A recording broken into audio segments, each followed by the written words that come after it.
Neem my lewe, Here, neem my lewe vandag. Neem my lewe, Here, kom neem my lewe nou.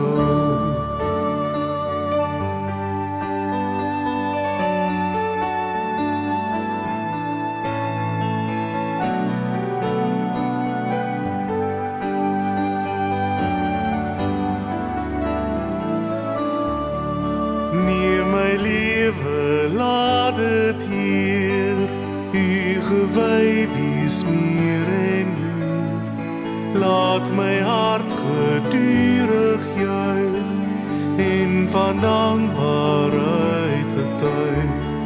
Neem my hande, maak ons sterk, diensbaar in U goeie werk. Neem my voete, skoei hier, met bereidheid tot hier. Neem my lewe, Here, neem my lewe vandag. Neem my lewe, Here, kom neem my lewe nou.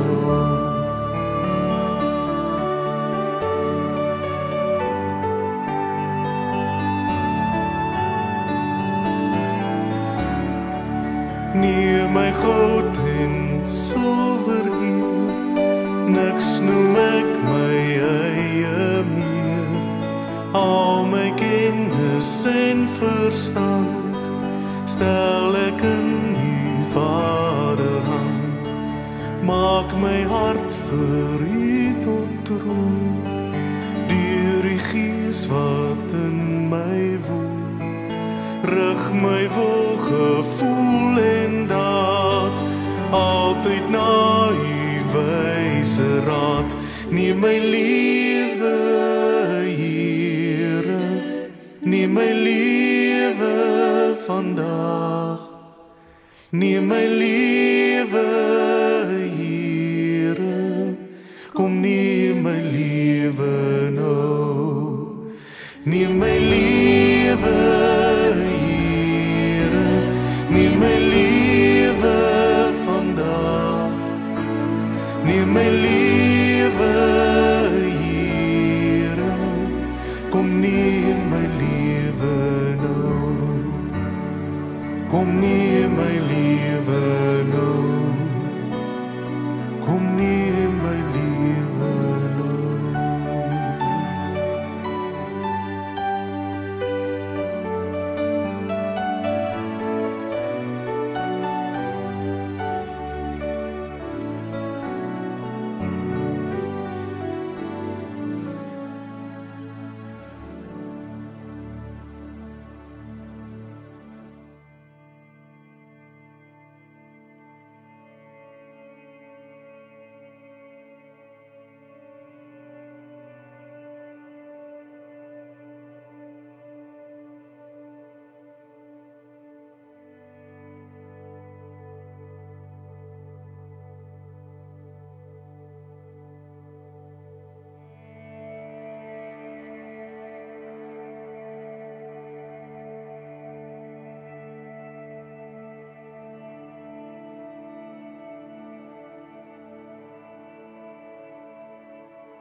Lukas 18 vers 9.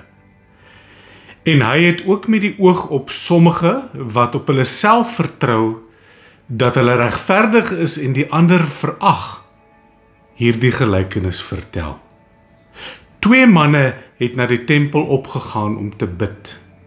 Die ene Fariseer en die ander 'n tollenaar.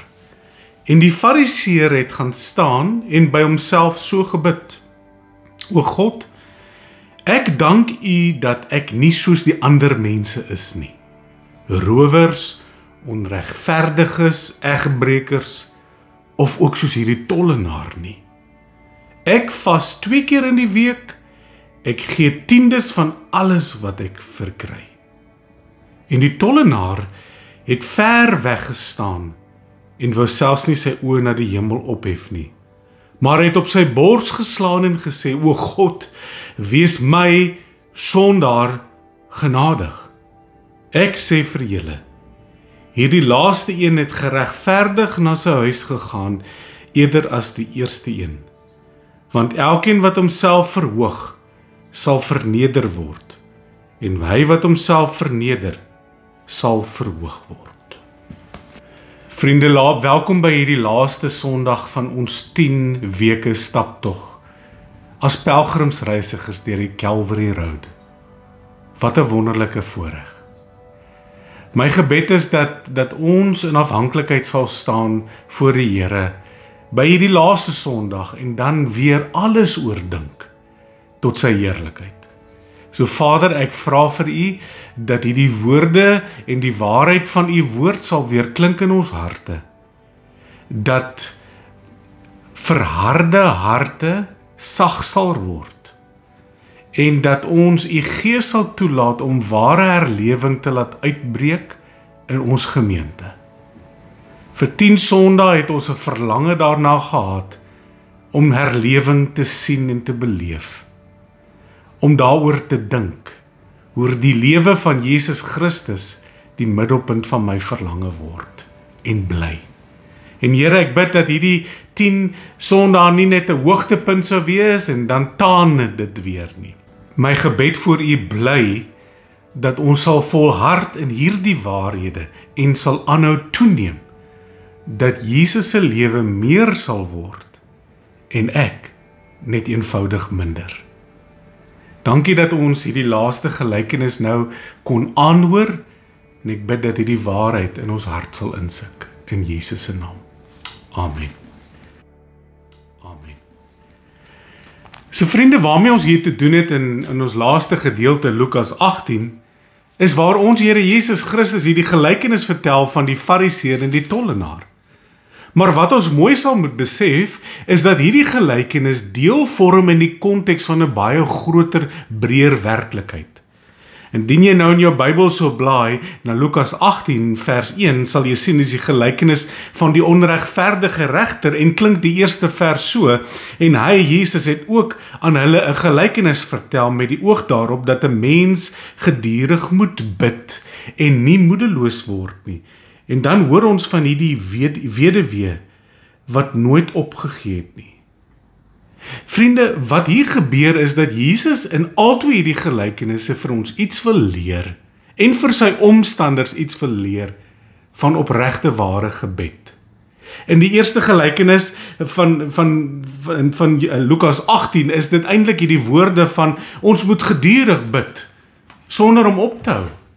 En dan wanneer ons by ons teksgedeelte kom van Lukas 18, van die tweede gelykenis, wil Jesus eintlik vir ons kom leer wat gebed is. Met ander woorde, hoe ons moet bid.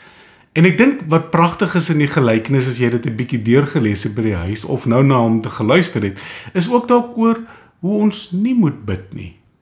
So Lukas 18 se konteks, net om weg te trek vir 'n paar minute, is duidelik, daar wat jy gesien het en gehoor het as jy jou Bybel by jou het, vers 9, en hy, Jesus, het ook, met ander woorde, hy verwys nou, hier's nog iets wat hy te sê het oor gebed, met die oog op sommiges, wat op hulle self vertrou dat hulle regverdig is, en die ander verag. So die konteks wat nou hier gaan volg, en wat Jesus hier wil sê, is hy wil duidelik hier praat met mense, wat voortdurend in selfregverdiging staan, selfs wanneer hulle na die tempel van God, na die plek van die Here toe kom, in hulle binnekamer wil kom, of wil saam dink oor die dinge van die Here. Al twee voorbeelde in Lukas 18 vanaf vers 9, die een van die Fariseer en die ander een van die tollenaar, het al twee gegaan om te gaan bid. Altwee het na die tempel toe gegaan. Ons vind nog steeds altwee van hulle in die Ekklesia, in die gemeente, in die kerk van die Here Jesus. En wat die Here hier wil wys is dat hy duidelik wil openbaar dat ons nie in selfregverdigende gebed of in 'n hartsingesteldheid moet kom staan nie. Ons kan ook nie kom waar ons al 'n paar sondae terug was, dat ons veroordelend en oordelend oor mense kom en eintlik hier aansluit by hierdie fariseer en sê, ek verag mense wat nie soos ek is nie. Sien, dit is die probleem wat Jesus hier uitwys. En dit is so 'n groot probleem van die Christendom in ons era vandag. Hoe is dit so pragtig in Oom Roy Hession se boek waar hy 'n aanhalingkie haal van die sonnaarskooljuffrou wat hierdie storieetjie lees vir die kinders en dan sê sy aan die einde van die storie, "Haai julle, is ons so bly dat ons nie soos die fariseer is nie." Ag, dat ons nie soos die fariseer is nie, ja. En weet jy, dis net mooi daar waar ons die fout maak. Die Calvary Road het vir die afgelope 10 Sondae vir ons eintlik kom uitwys hoeveel kere ons eintlik maar die fariseer in hierdie gebedshoedanigheid is. Hoe baie keer ons kom na die Vader toe in gebedsafhanklikheid en hoe baie keer ons eintlik op onsself vertrou, selfregverdigend voor die Here wil kom staan. Ander mense wat nie soos ons aanbid of soos ons dink of soos ons 'n belewenis wil hê, verag ons en dan soos Here, dankie tog dat ons nie soos hulle is nie. En wat Jesus Christus hier wil uitbeeld, my liewe broer en suster, is dat wat hier gebeur het by die fariseer, en wat Jesus hier sommer in die konteks onmiddellik wil aanspreek, is sonde. Want om veroordelend, in selfregverdiging, en in veragting teenoor ander 'n hoër geestelike stoel in te neem, is absoluut sonde. En weet wat is die ironie hierso? Die ironie is dat hierdie sonde maar so gereeld sy bed kom opmaak in elke liewe mens se huis. Ons het meesters daarvan geword om te sê, nee, wat hierdie ding is nie van my op my van toepassing nie, maar dis net mooi hier waar ons die fout maak, want ek sê dit weer, hierdie sonde ingesteldheid van veragting, selfregverdiging kom maak sy bed op in alle mense se huis. Ons dink so maklik, ons is daarom nie so sleg soos hulle nie, né? En dan vind ons in ons woordeskat ons versus hulle. Ek is nie soos hulle nie. Dankie Here dat ek nie soos hulle is nie. En dit is die hartklop van selfregverdiging. Dit is 'n sonde probleem van kindsbeen af wat Jesus hier wil identifiseer. En ek kan nie aan 'n beter dink om ons Calvary Road uitstappie as pelgrimsreisigers hiermee af te sluit nie. Ek dink die enigste oplossing, broer en suster, vir selfregverdiging is om uiteindelik 'n nuwe bril en nuwe oë te kry waarmee ons na onsself kyk. Dit noem ons sommer eenvoudig selfkennis. Maar hierdie selfkennis moenie gewortel en gegrondves wees in sielkunde en in ons eie pogings om ons eie identiteit te probeer verwoord nie. Luister gou mooi. Deur selfkennis te hê, moet ons eintlik die bril deur genade van die Heilige Gees ontvang, dat ons geestesoë so verhelder word, dat ons deur die oë van die Here Jesus Christus, of deur die wysheid en die waarheid van die Heilige Gees, uiteindelik na ons eie lewens kan kyk. En wanneer dit gaan gebeur, sal ons gou-gou iets beleef. As die Gees ons kyke verhelder, as hy ons geestelike oë open, is my vraag aan jou vanoggend, wat gaan jy sien? Hey, kyk hoe goed is ek, kyk op hoe geestelike stoel sit ek, kyk hoe slim is ek met teologiese argumente, man, ek kan alles vir jou oop vlek en vir jou verduidelik. En dis selfregverdiging, dis trots. Ek dink wanneer die Gees van God ons oë verhelder, ons kyke verander, en ons deur die bril van die Here met respek gesê kan kyk na ons lewe en sal ons besef, daar is iets wat so korrup is in ons menswees en dat ons so ontsettend baie herlewing nodig het. En ek herinner jou maar net weer, hierdie herlewing is nie meer geestelike fariseer verhewenheid. Ek is so bly ons kerk is nie soos hulle sinne nie. Wat herlewing is om uiteindelik eenvoudig die lewe van Jesus Christus te laat die middelpunt word van alles van jou lewe, jou denke, jou doen en jou late. Nee.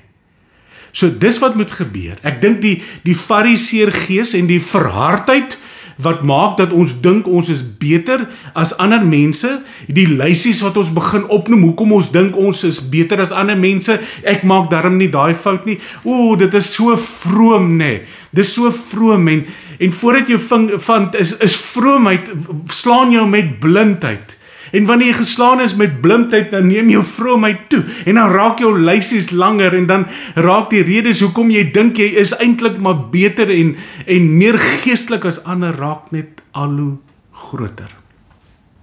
So om te vertrek, dink ek wil aansluit by Jesus en sê, miskien moet Job se ingesteldheid ons in raak nadat hy openbaring ontvang het. Want wat gebeur met Job? Hy slaan sy hand op sy mond en sê, miskien moet ek maar nou eerder stil bly nadat ek openbaring van wie God is en wie ek is beleef het. So kom ons trek weg, hier's net 4 kort dinge wat ek wil identifiseer en dan kan julle lekker saamgesels vir oulaas. Die storie wat Jesus vertel begin by die gebed van die fariseer. Ek sê weer 2 manne het na die tempel opgegaan, sê vers 10, om te bid. Sien, dis die middelpunt van hierdie storie. Albei gaan bid en dis iets wat die Here nou wil openbaar. Hoe bid ons en met watter gesindheid bid ons? En hy trek weg by hierdie fariseer. En my vraag saam met jou terwyl jy hier deurlees, kyk in jou Bybel is, wat sien en hoor jy in die fariseer se gebed? Wat sien en hoor jy in die fariseer se gebed hier in Lukas 18? Wat ek hier sien en wat ek vinnig net van jou, van my kant af wil neem is, ek sien hier absoluut geen openbaring van sonde nie. Ek sien hier geen teken van gebrokenheid nie. Ek sien hier geen teken van 'n verlange na herlewing, dat die lewe van die lam, Jesus Christus en die duif, die Heilige Gees in my posvat, en my bekerhart laat oorloop van danksegging vir die feit van wat die lam deur sy bloed my kom vrymaak het, sodat ek nou as 'n verloste, vrygekoopte, gewaste, geregverdigde pad oopgemaak het na die Vader toe, gelowige kan lewe vir al my dae tot ek eendag tuis is in die huis van die Here tot 'n lengte van dae. Ek sien niks daarvan nie. Ek sien geen verlange vir genade nie, geen verlange of 'n uitroep na barmhartigheid nie, geen versoek of 'n uitspraak na die lankmoedigheid van die Here nie, ons sien dit nie. Jy weet, wat ons hier kry is 'n ding wat die profeet al in die Ou Testament aangespreek het, onder andere Jeremia, is die bedrieglikheid van die hart. Bo alle dinge, wees versigtig vir jou hart, want in dit is dit bedrieglik. En dis wat Jesus hier wil uitwys, wanneer ons in gebed kom, is waar en hoe lê die bedrieglikheid van jou hart. So wat sien ons wel by die fariseer se gebed? Kom ek noem dit vir jou. Ons sien hierso, as jy in jou Bybel kyk, trots. Ons sien arrogansie. Ons sien geestelike verhewenheid. Ons sien hier absolute vroomheid. Ons sien hierso meerderwaardigheid wat uitstraal uit sy gebed terwyl hy ewe vroom daarvoor in die tempel staan. Ons beleef 'n liefdeloosheid teenoor 'n medebroer. Ons beleef 'n beterweterigheid. Jy weet, en as ek nou eerlik met jou moet wees, is alles wat ek so pas opgenoem het absoluut geen definisie van gebed nie, maar absolute definisie van geestelike, selfverheffende vroomheid. En die Vader het in Jesus Christus 'n aversie gehad teen dit. Sien, nou onmiddellik kan jy my nou pause en sê, hey, hang on, jy moet nou net nie iets uitwys nie, want as jy iets uitwys of iets probeer identifiseer hier, dan raak jy eintlik maar net soos die fariseer. So ek herinner jou aan ons teksgedeelte so 'n paar weke terug uit Matteus 7 uit. Moenie oordeel nie sodat jy nie geoordeel word nie. Haal eers die balk uit jou eie oog uit sodat jy die splinter in jou broer se oog kan uithaal. Maar dan sê Jesus in vers 6 van hoofstuk 7 van Matteus, julle moenie julle kosbare broodjies en parels vir die honde en die varke gooi nie. Net so 'n paar versies later, ek dink in vers 15 en 16 sê, versigtig vir die wolwe in skaapklere. So wat ons wel vir mekaar nou al gesê het op hierdie Calvary Road, is dat ons wel moet beoordeel, maar nie veroordeel of oordeel nie. Ons is nie die regter nie. Maar dat die Gees van God onderskeiding in ons moet bring, sodat ons duidelik kan sien of daar 'n fariseer gesindheid van trots, arrogansie, geestelike verhewenheid, vroomheid, meerderwaardigheid, liefdeloosheid, beterweterigheid in my hart is. Of identifiseer ek iets, soos die Here ons wel gesê het ons kan doen, om eintlik 'n koninkrykshelper te word. Om 'n medebroer en suster uit die sloot van vernietiging te kom help. Om lig te skyn op duisternis. Ek dink hierdie gebed van die Fariseer, as ons hier kyk in Lukas 18, my liewe broer en suster, is eerder woorde van 'n verharde, bedrieglike hart. Dis wat ons hierso sien. Ons sien glad nie hier dat hy begin om eintlik iets voor in die tempel in gebed te sê, Here, ek beleef hierdie balk in my eie oog en ek het hierdie verlange om die splinter in die tollenaar se oog te help verwyder. Ons sien dit glad nie. Ons sien eintlik hierso die vernietigende krag van selfsugtige sonde. En broer en suster, jy moet versigtig wees van hom, want hy is alive and well in die kerk vandag. Ek wil amper sê, as ons die ware definisie kon vind van die kerk van die Here Jesus Christus, sou hy hopelik uitgespoel gewees het. Maar ongelukkig sit daar mense in die gemeentes wat nie uitverkoop is, in totale gebrokenheid aan die lam en die duif nie. Die vernietigende krag van sonde. Wat ons sal moet besef is, op hierdie pelgrimstog sal ons iets moet toets. Ons moet nie toets, luister gou mooi, ons moet nie toets waar staan ek teenoor ander gelowiges in hulle geloofsbelewennisse en op hulle manier van leef nie. Die enigste toets wat op ons pelgrimsreis kan toets is, waar staan ek voor die getuienisse en die heiligheid en die instruksies van God? Waar staan ek? Sien, dis wat die Here hier eerstens wil openbaar in die gebed van die Fariseer. Dit is 'n veroordelende gebed. Ek beweeg vinnig aan ter wille van ons tyd. Daarna vertel die Here Jesus ons hier van die gebed van die tollenaar. En wat eintlik pragtig is as jy hier deurlees, is dat jy eintlik besef in die gelykenis, is dat Jesus Christus die gebed van die tollenaar eintlik prys. Dis prysenswaardig. Ek sou so ver gaan om te sê dat die tollenaar se gebed is absoluut die teenoorgestelde van die Fariseer se gebed. En hier wil ek 'n paar dinge net, as ek mag, gou vinnig vir ons uitwys van die tollenaar se gebed. Sy hartsverlange, wanneer hy voor God kom staan, daar een kant eintlik, hy staan nie voor in die koor, waar almal hom kan sien, uitgestal met sy banners wat waai, sodat almal net sy eer kan besing. Nie, hy staan, die skrif sê, die tollenaar het ver weg gestaan, en wou selfs nie eers sy oë na die hemel ophef nie. Soos 'n ou pelgrimsreisiger eintlik sy oë opslaan na die berge toe. Hy doen dit nie, want hier is iets in sy hart. Daar is 'n ware, opregte oorgee. Daar is 'n uitroep. Daar is 'n appel. Daar is 'n petisie. Moet ek nog byvoeglike naamwoorde bysit? Nee, is nie nodig nie. Dit is in sy hart, ten opsigte gerig net tot die lewende God. Dis waar hy vertrek. Here, help my. En wanneer hy dan in hierdie posisie voor die lewende God kom staan met 'n opregte, ware oorgee, dan hoor ons dat daar ook 'n absolute danksegging in sy hart uitborrel. Dis 'n gebed in danksegging wat hom alleenlik beroep op God se genade, op God se barmhartigheid, op God se lankmoedigheid en liefde, maar ook sy nabyheid. Here, wees my naby, red my uit die kuil van vernietiging, help my uit die sonde uit, gee my genade, bring aan my barmhartigheid. Sien, dis wat ons begin beleef. Dis 'n sondaarsgebed. Ek sou selfs wil sê, dis 'n redgebed. Dis wat hier gebeur.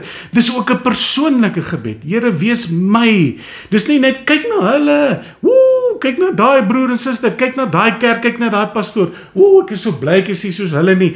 Ek het dit gehaat, ou broer en suster, dat ons voor in my verlede, dan sit ons in kerke en dan wanneer mense inkom, dan beoordeel ons hulle van kop tot tone en ons kyk en sê, ek is so bly ek is nie soos hulle nie. Jy sien, die tollenaar se gebed is 'n persoonlike gebed. Here, hier is my tekortkominge voor 'n lewende God. Here, hier is my verlange tot 'n redgebed. Here, hier is my sonde. Here, hier is my balk.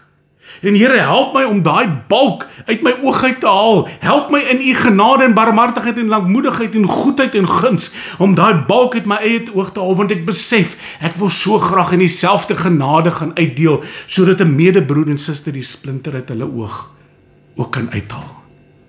is my so kosbaar. Dis 'n absolute nederige gebed. En daai nederige gebed hoor ons eintlik die uitroep terwyl hy so op sy bors slaan. Is ek het U nodig, Here.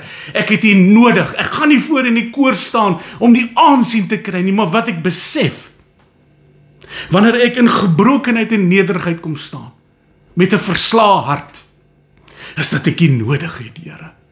Ek het U dringend nodig. Dis 'n gebed, die Engelse vertaling sê so mooi, waar hy uitroep, be merciful to me, O God, please, be merciful to me. En daai is nie 'n uitroep, daai merciful in die oorspronklike Griekse teks beteken nie net, ag Here, wees my barmhartig sodat ek maar net kan aangaan en almal weer dieselfde fout gemaak nie. Daai merciful in die oorspronklike teks beteken, Here, ek het die verlange na U barmhartigheid, nie om dit net te ontvang nie, maar om met U versoen te word. Om deur die bloed van die lam vrygekoop te word, vrygemaak te word, skoon gewas te word, my gewete gereinig te kan word. Ek 'n verlange het om skoon voor die Here te kan kom staan en ek in 'n regte verhouding met God kan staan en met vrymoedigheid na die Vader toe kan gaan nou. Met 'n verlange en vrymoedigheid kan leef tot eer en verheerliking van die Vader. Dit is so kosbaar. Dis wat hy sê. En ek dink dis 'n deurslaggewende gebed, broer en suster, van hoofstuk 8 in die Calvary Road. Van 'n doelbewuste doelos, 'n dienskneg van die Here Jesus Christus. Want 'n dienskneg is maar te gretig om alles van homself of haarself te oorhandig aan die merciful God. Om 'n oproep tot versoening te bring.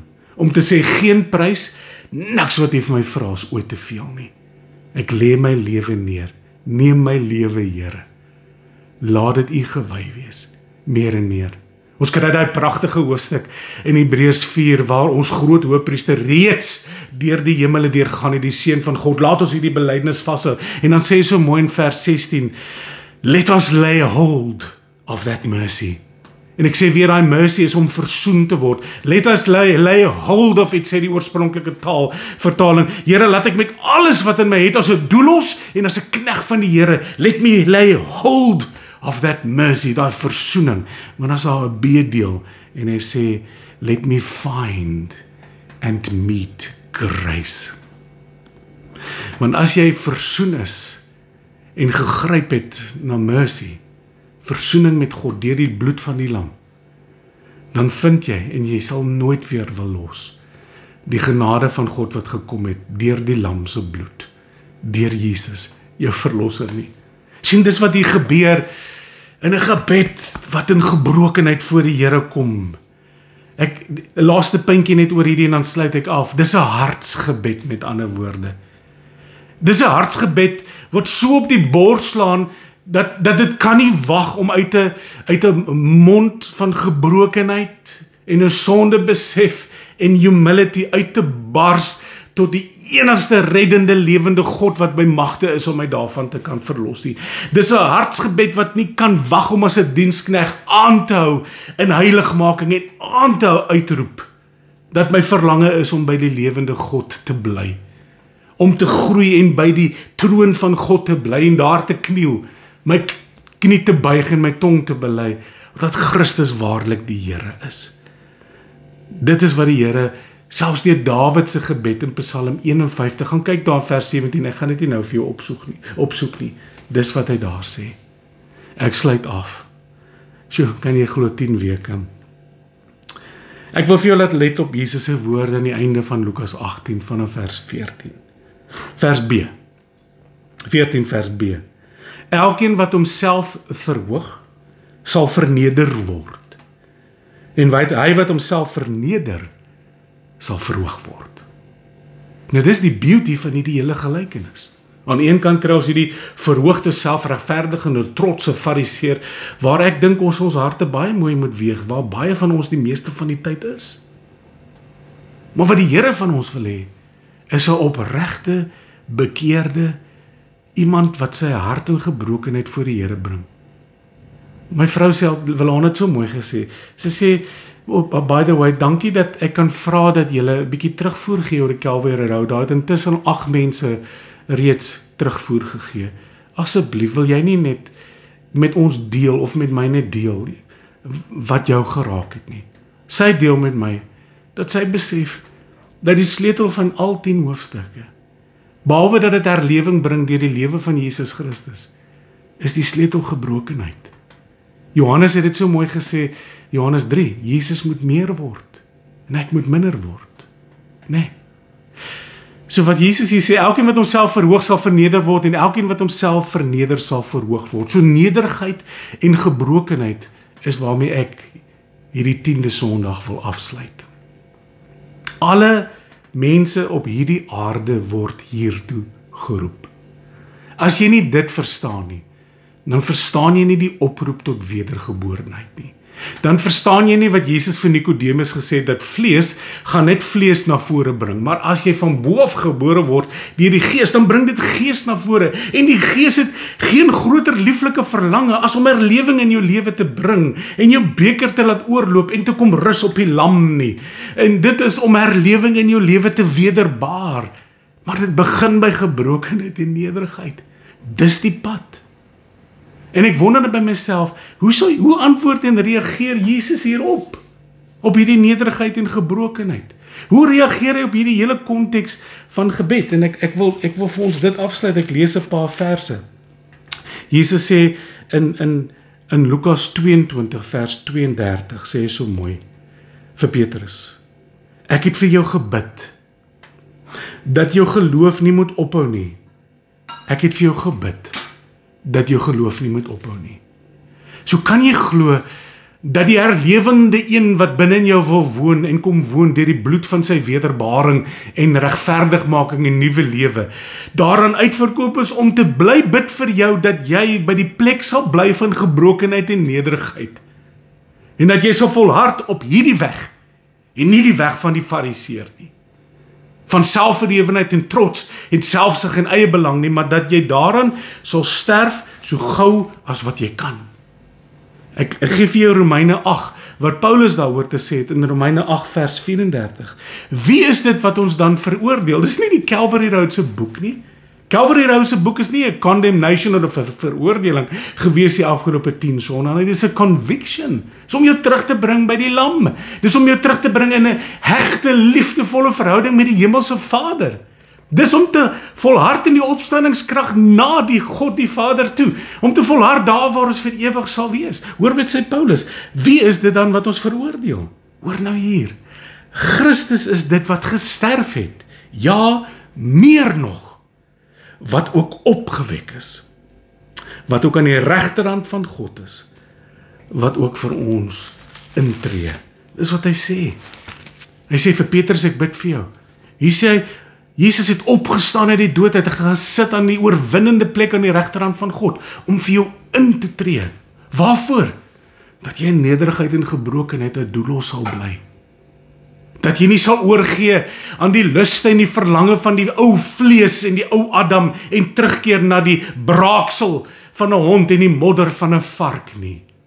Maar dat jy sal bly op die pelgrimstog na die Jerusalem daarbo toe. Hoor wat sê Hebreërs 7 vers 25, tweede laaste teks en dan is ek klaar. Daarom kan hy, God ook in Jesus Christus, ook volkome red. Nie halfpad nie, nie net so effentjies nie, volkome red die wat deur hom tot God gaan. Sien, dit is die purpose, om deur die Calvary Road, deur die opstanding, na die Vader toe te gaan. Dis waar die redding ingekom het, dis hoekom ons in gebrokenheid en nederigheid en humility moes kom, sodat ons daartoe verlos kan word, omdat hy altyd leef. Dis 'n ewigdurende waarheid, om vir hulle in te tree. Omdat hy vir altyd leef, om vir hulle in te tree. En dan los ek nog so een teksgedeeltjie wat ek gou wil opsoek in Johannes. Hier in die 3 briewe van Johannes. 1 Johannes 2 los ek jou mee. My kinders, ek skryf hierdie dinge aan julle, dat julle nie moet sondig nie. Moenie soos die fariseer wees nie. Moenie geestelik verhewe wees en eintlik in 'n tipe mystiesistiese godsdiens verval. Kom ek verduidelik dit gou in 'n minuut. Ons sit in 'n krisis waar mense so fariseeragtig wil wees in hulle geestelike belewennisse, dat hulle dinge begin uitdink om hulle op 'n geestelike nuwe vlak en hoogte te bring.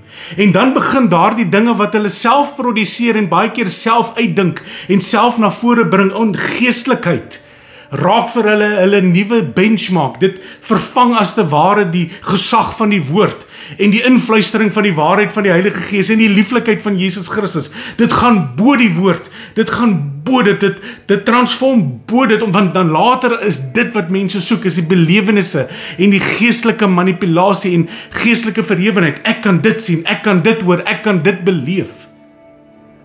Dis mistisisme. En my vraag eenvoudig sal wees, as jy geen geestelike belewenis van een van daai goed sal hê nie, maar Jesus Christus is die middelpunt van jou hartsverlange, en jy luister na sy stem, en jy volhard, en jy het geen ander begeerte as om die opgestane Jesus Christus te ken nie, is dit genoeg? Is dit genoeg? Dat ons nie moet aanhou sondig in 'n tipe mistisistiese fariseer trotse, selfverheffende, eie produserende godsdiens, waar ons net dink ons is beter as ander kerke, pastore, dominees en lidmate. Ja, onderskei. Ja, beoordeel na waarheid. Skei lig en duisternis. Soek die wolwe in skaapklere, wys dit uit. Maar kom en laat die Here eers die balk uit jou eie oog uithaal, voor jy as 'n koninkrykshelper die splinter uit die van 'n ander broer en suster help. My kinders, ek skryf hierdie ding aan julle, dat julle nie moet sondig nie, en as iemand gesondig het, het ons 'n advokaat.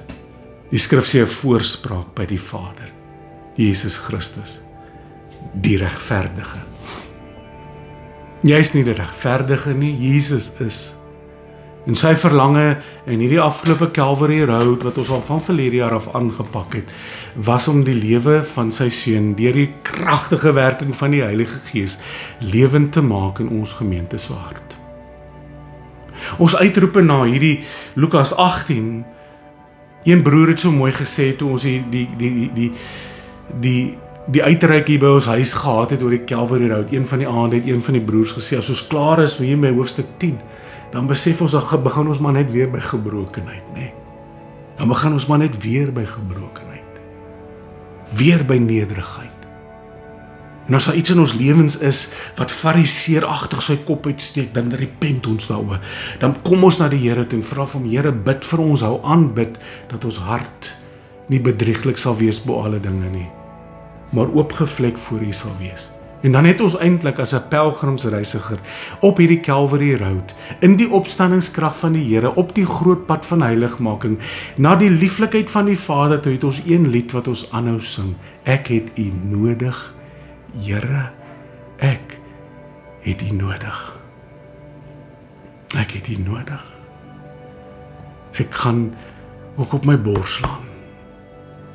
Maar dan gaan ek op die altaar nie net 'n tydelike offer sien van 'n lammetjie wat geslag is in die tempel nie, maar ek gaan my oë opslaan in hemelse plekke, Kolossense 3, waar ek in Christus gesterwe het en verborge is in God, en ek gaan in vrymaking danksy die bloed van die lam leef tot verheerliking van Abba Vader, deur die Gees van waarheid, op 'n pelgrimstog, waar ek deur die kruis, deur die opstanding, deur die begrafnis heen, nou voor die troon van die Vader kan kom staan, en sê, ek eer U, want ek het U nodig. Ek het U nodig.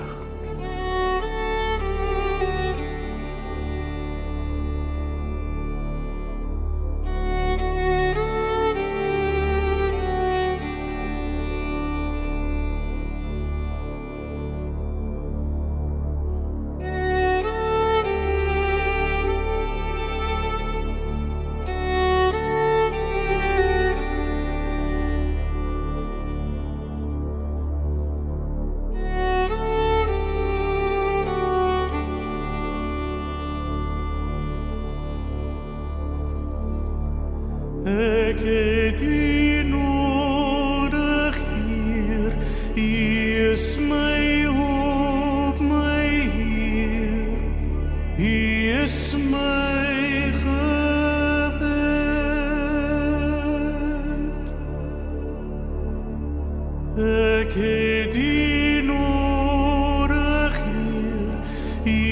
is my hoop, my Heer, U is my gebed.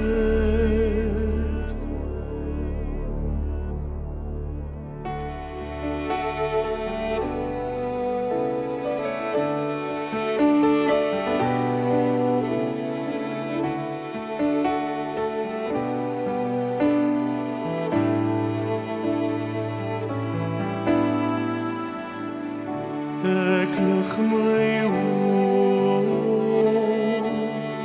na die berge, waarvandaan my hulp.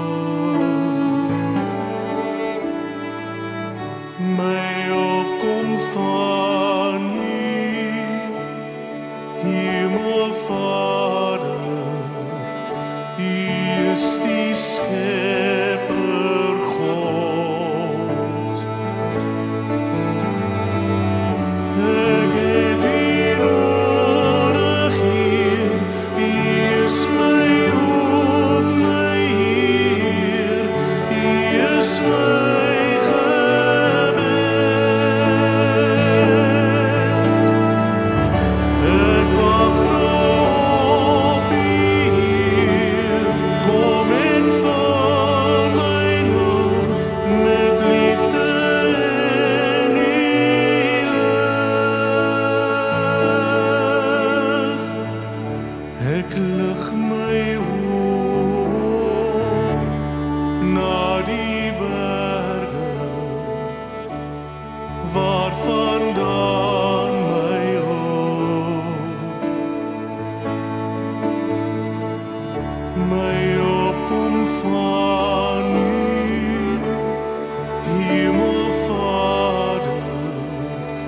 U is die Skepper God.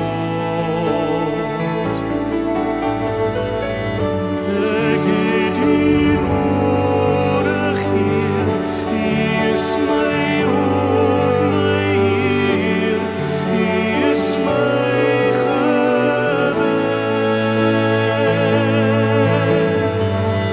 Ek wag nog op U, Heer, kom en vul my nou met liefde en U lig.